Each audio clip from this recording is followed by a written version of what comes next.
In front of me is SONY XPERIA 5.4 and today I would like to show you where you can locate all your downloads on this Sony.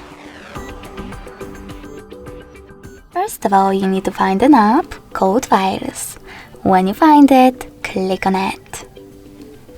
Now select Continue in order to use it. Tap on Allow or Don't Allow in Notifications pop-up.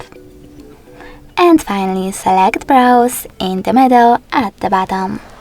Now just click on Downloads category.